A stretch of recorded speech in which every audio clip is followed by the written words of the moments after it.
Hello and welcome to FM22 with Old Man Phil. And if you're new to the channel, then why not subscribe, like, watch and comment. Help the channel to grow and help us to support the very worthwhile cause that you can see scrolling at the top of the screen, something we feel very passionate about here. And in today's little video here, we are going to be looking at match preparation and what I do in order to maximize the effect and our in-game performance as a team in the week leading up to a match. And we're going to be looking at the game that I played away at Newcastle. Newcastle, who are in second, they've spent a ton of money and have in particular built a very, very solid defence and midfield. And we are currently in fourth, way overachieving. We are rank underdogs, predicted to finish in 19th, and we are absolutely excelling at the moment. And we have got there for a reason, and a big part of that is the match preparation that we go through in the week leading up to the game. And so we are going to focus on this Newcastle game, and we're going to in particular look at the mistakes that I made in that lead up, in that match preparation build up, which cost me the match ultimately, as we only managed to draw when we should really have, had it been planned properly, we would have won quite comfortably. But first of all, in order to understand this, we have to look at actually how we play as a team and what we try to do when we have the ball. Since what is really crucial in this is that we need to understand how we play both as a team and individuals, and then we are going to try to want the opposition to play in a way that they don't want to play. Okay, so we are, as you can see, set up in a very basic 4-1-3-2 system. And we play normally, we will play in a very positive way. We have attacking fullbacks, 2 advanced forwards, and our strength is very definitely in the middle of the park. It's where our best players live, and we are going to play to that. So as you can see, we're going to play through the middle, and we're also going to play, because we are fairly decent at passing, we're not brilliant, but we're going to play with a slightly higher tempo.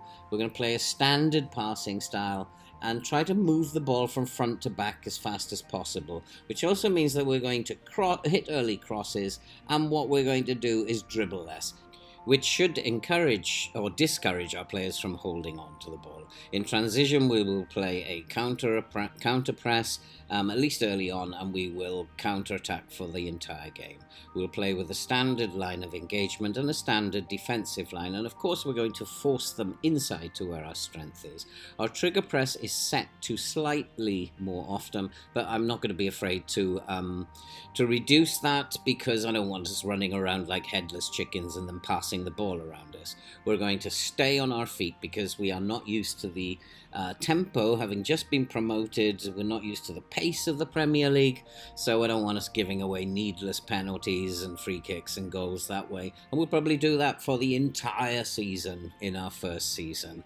Just stay on the feet. We're technically not good enough to be jumping around and diving into tackles. And so my work will begin as soon as all the fixtures of the previous fixtures list has finished.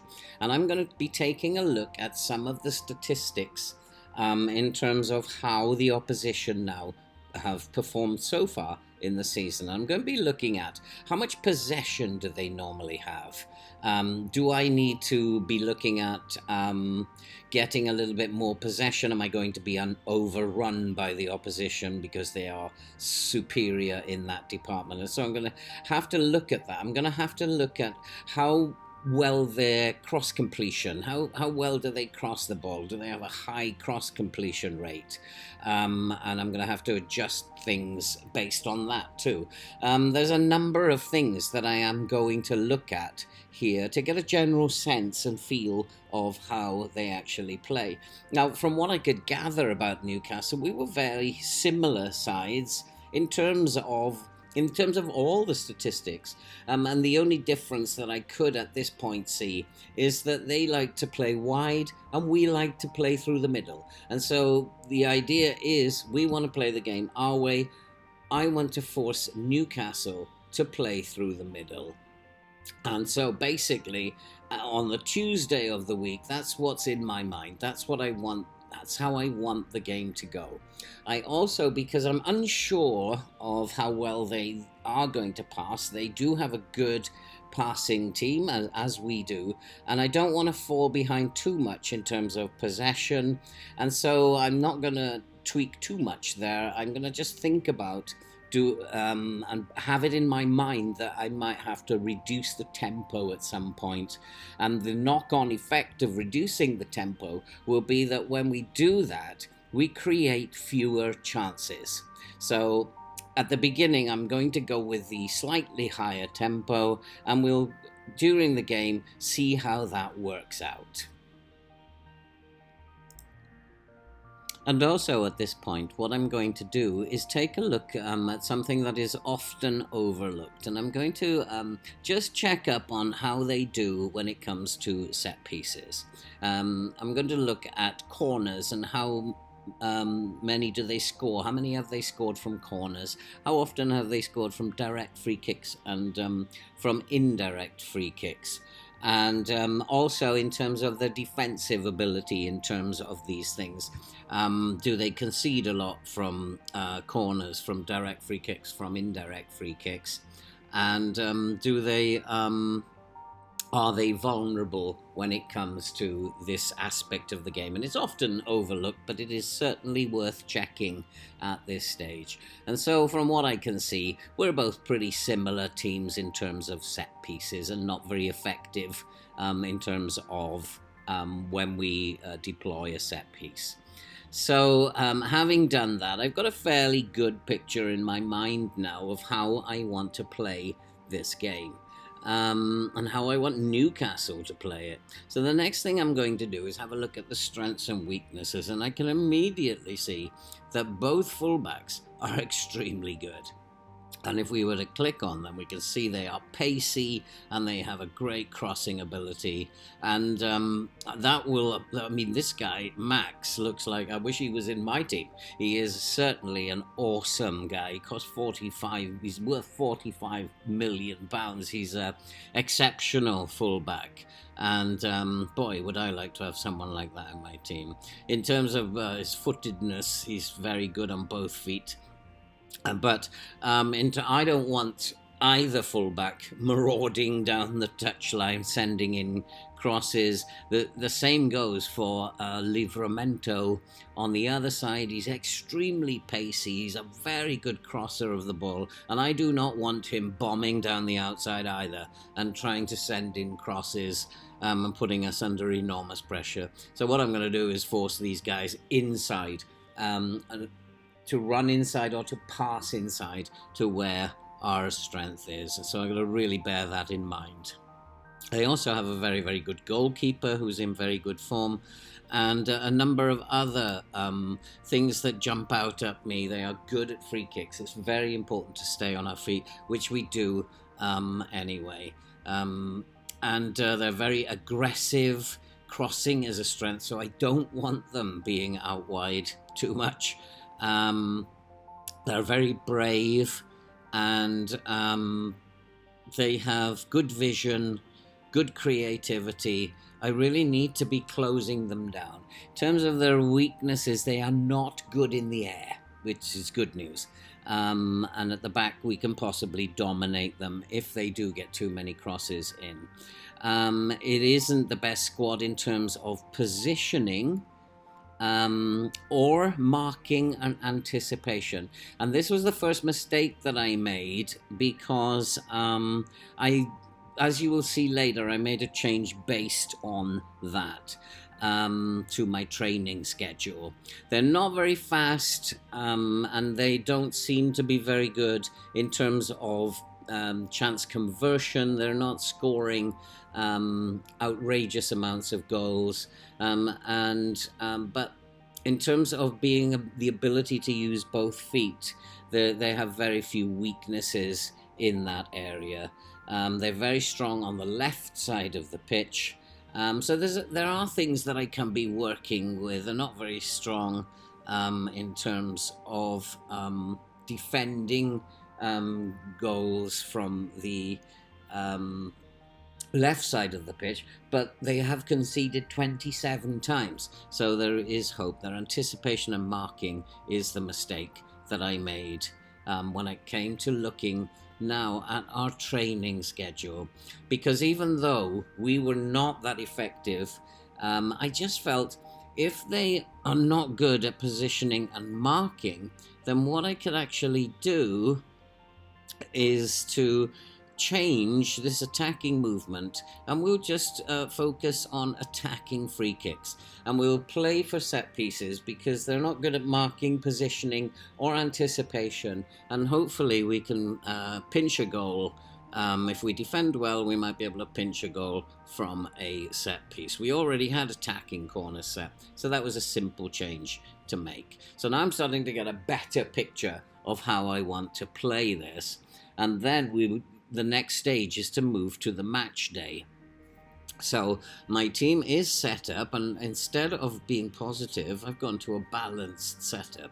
Now, I'm not going to alter the tempo at the moment. I'm going to take the game to them. We're going to press them and take the game to them. We're going to play at a slightly higher tempo, and we'll monitor that as the game goes on. And out of possession, we are going to make no changes at all to this. We're going to keep the lines of engagement as it is. They've served us well, and there's no reason that I've been able to see why we should change that at all. Callum Wilson is very, very pacey up front, so we'll probably play Rhys Williams as a cover. Now, in terms of opposition instructions, very easy to do. I'm going to show the right back onto his left foot and the left back onto his right foot. So we're going to bring them inside, or they're going to have to pass inside to where our strengths are. I'm going to tight mark the central midfielders rather than press them. We are not technically good enough to press them. I would rather have someone on them at the time the ball arrives, rather than be running towards them and giving them space to work in. In terms of their, we're going to tight mark their wingers, and we're going to show Sanchez onto his left foot to bring him inside. But yeah, we'll just make sure that it is his left foot that we are. But in terms of Sam Maximum, we're not going to bring him inside. We're going to show him outside. And although the team instruction is to show him inside, he has a very weak left foot. So what we're going to do is force him outside, and he can go and cross as much as he likes down that flank, and we won't have a problem with that. In terms of Callum Wilson, he's a good player. And we don't really want to do too much with him, but we are going to tight mark Nkunku at attacking midfield. We just want to make sure he doesn't have too much space. He also has a weak left foot, so we're going to show him onto his right foot, his left foot. As I say, Callum Wilson, not going to do too much with him. He's a good player. He's fast, he dribbles well, and we're going to show him onto his weaker foot. Regardless of the fact that it's reasonable, I don't want him using his very strong right foot. So we'll just force him onto his more reasonable left foot. Now, the assistant's advice is to go hard on Livramento. He's quite brave, so I'm not going to do that. And also Philip Max. There's no point in tackling them hard. But João Mario, we are going to go hard on, because his bravery, he's not very brave, and we're going to try and unsettle him. And James Ward-Prowse, we've already done what should be, the assistant says.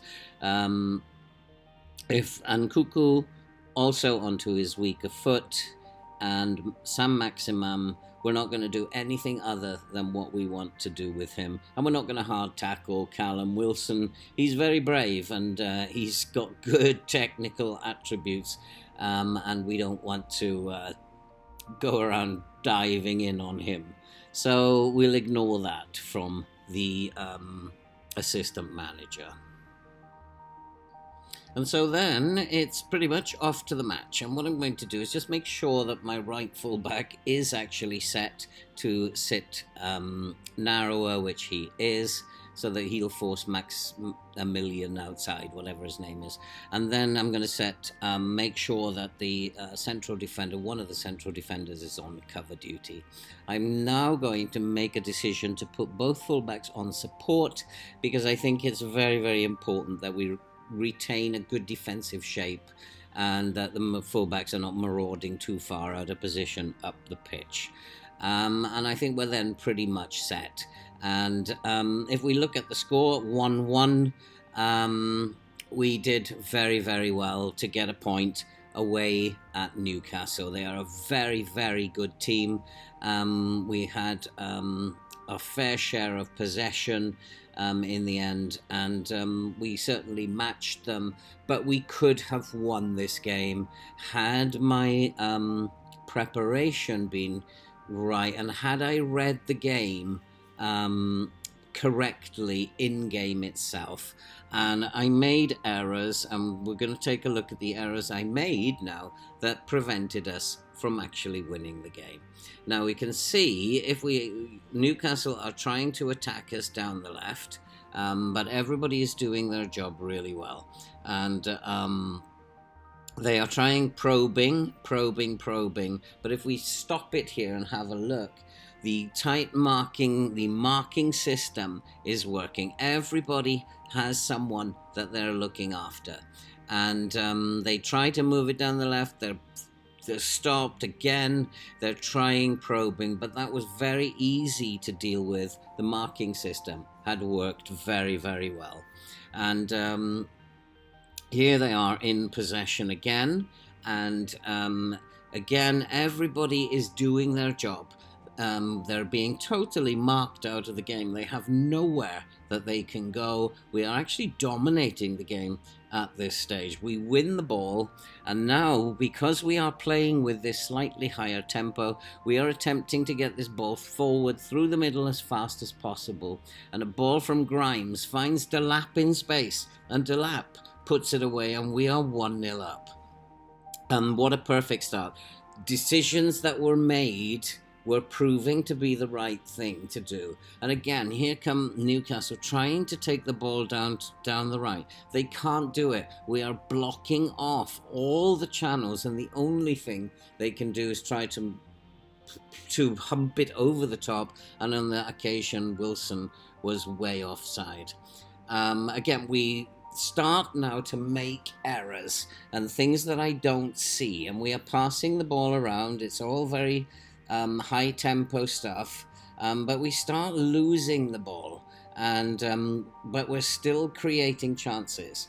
And again, you can see the passing is slightly off, and we're still trying to move it around. It's okay, even though we're losing the ball, we're winning it back, and looks though a little bit frantic to me, and we need, I think, to slow it down at this stage. But we still seem to be retaining possession, and so I'm not making any changes at the moment, and we're still creating chances, and that was a great chance, but again it looked a little bit rushed in terms of how he went about it.